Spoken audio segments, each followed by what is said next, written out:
टांकरी यहाँ पहुंचा, ठीक है, कश्मीरी पंडित्स के साथ पहुंचा कि पहले नहीं, टांकरी पहुंचा बाद में, कैसे ये पूरा माइग्रेशन हुआ?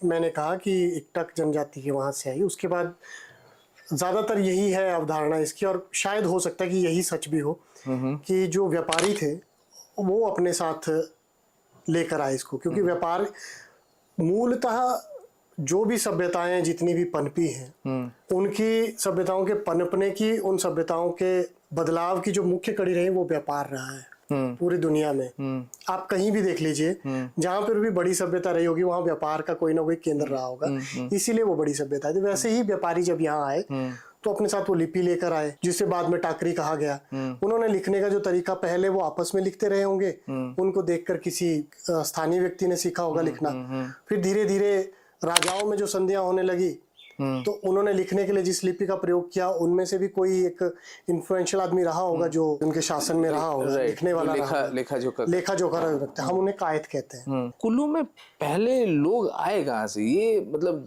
मेरे को ना इतना सारा क्वेश्चंस दिमाग में आ रहा, तो ये मेरे को एक अवधारणा है, कुल्लू को रामायण काल से जोड़ा जाता है यहाँ पर आमतौर पर, कि रामायण में भी कुल्लू का जिक्र आया था, महाभारत में यहाँ का जिक्र है, उसको मैं भी डिनाई नहीं कर सकता। ऐसा कहते हैं कि कुलूत के राजा, महाभारत में जिक्र आता है कि कुलूत के राजा ने कौरवों की ओर से युद्ध लड़ा था महाभारत में। वो ब्रिटेन में है, कितना सच झूठ वो तो कोई बहुत ऐसा ग्रंथ में है कि क्षेमधूर्ति राजा का नाम क्षेमधूर्ति है उसका, और वो कुल्लू से थे। हाँ, कुल्लू से थे उस समय के।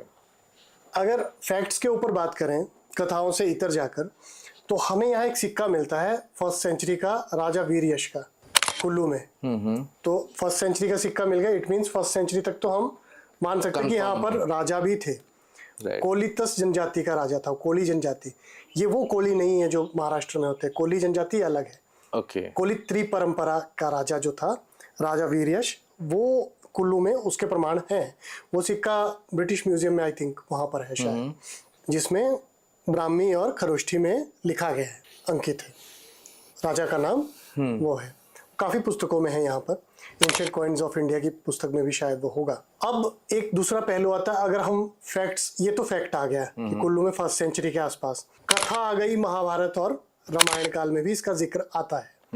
ये कथा है। मिथ ये है कि वैदिक काल में भी इसका जिक्र आता है। एक होता है फैक्ट जो मैंने आपको बताया 1st सेंचुरी का, एक कहानी आ गई, पौराणिक कथा जो आ गई महाभारत, उसकी पॉसिबिलिटी है, हो सकता है, उसकी पॉसिबिलिटी से मैं डिनाई नहीं करता हूँ। महाभारत काल में, रामायण में कुलूक एक जिक्र आता है, परंतु मैं उसके ऊपर उतना श्योर नहीं हूँ। फिर एक मिथ आ गया कि वैदिक काल में भी कुल्लू का जिक्र आया था, वो किसी ने कह दिया तो हमने कन्फर्मिज्म वाली अपनी अवधारणा से मान लिया, पर मैं उसको नहीं मानता, फिलहाल नहीं मान रहा हूँ, जिस दिन पता चलेगा तो मान लूंगा।